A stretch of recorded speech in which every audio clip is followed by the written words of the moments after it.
सबसे बड़ी खबर दोस्तों, मैं बता दूं कि ज्योति सिंह ने पवन सिंह के आज बर्थडे के दिन क्या लिखा है और क्या पोस्ट किया है, उसी के बारे में आज मैं आप सबको बताने वाला हूं। तो चलिए बात करते हैं कि ज्योति सिंह ने क्या पोस्ट किया है। तो आपका स्वागत है हमारे चैनल में, लास्ट तक वीडियो देखते रहिएगा। अगर नए हैं तो हमारे चैनल को सब्सक्राइब जरूर कीजिएगा ताकि कोई भी भोजपुरी खबर आपसे छूटे ना।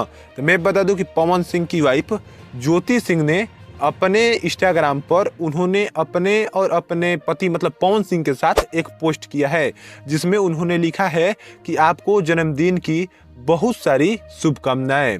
और उन्होंने लिखा भी ये है कि आपका प्रेम और खुशी हरदम हमारे ऊपर बना रहे, आप हमारे लिए एक आशीर्वाद के तौर पर हैं। तो आप लोग जाकर ज्योति सिंह के इंस्टाग्राम पर जाकर देख सकते हैं। पवन सिंह और ज्योति सिंह के साथ एक पोस्ट किया गया है आज सुबह में ही, और उस पर बहुत सारा लाइक, कम से कम 80,000 लाइक उस पर इस समय मिल चुका है। आप जब देख रहे हैं तो जरूर बताइएगा कि इस पोस्ट पर कितने लाइक मिले हैं। और ज्योति सिंह ने एक बड़ा कैप्शन में लिखा भी है, आप लोग उसको भी जरूर पढ़िएगा, आप लोग जरूर बताइएगा।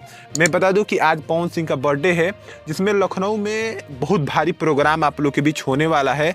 और वहीं पर पवन सिंह का सारेगामा हम भोजपुरी से एक नया गाना लॉन्च कर दिया गया है, जिस गाना का नाम है आरा के उठलाली। बहुत शानदार गाना, आप लोग जाकर सारेगामा पर जरूर देखिएगा। यही एक छोटी सी खबर थी, जरूर बताइएगा कैसी लगी। ऐसी वीडियो देखने के लिए हमारे चैनल को सब्सक्राइब जरूर कीजिए। धन्यवाद।